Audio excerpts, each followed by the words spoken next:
প্রিয় দর্শক, আসসালামু আলাইকুম। ইলিশ বাংলা নিউজ থেকে স্বাগতম। আজকে আমরা আছি রাজধানী কাউরন বাজারে, মাছের পাইকারি আড়তের সামনে, সোনার বাংলা 3 নম্বর গেট। এখানে আজকে লোকাল বিক্রি করা হয় লোকাল ইলিশ, চাঁদপুর পদ্মা নদীর অরিজিনাল ইলিশ। আসলে কালকে পয়লা বৈশাখ গেছিলো, বেচা কিনা বা বেচা বিক্রি অনেকটাই ভালো গেছিলো।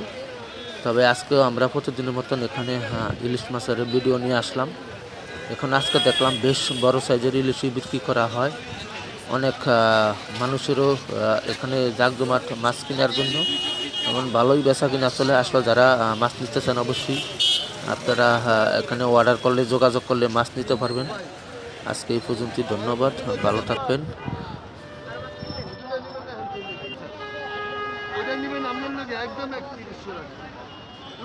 আগুনে মানি ভাই, সকালে গেছে 3500 করে।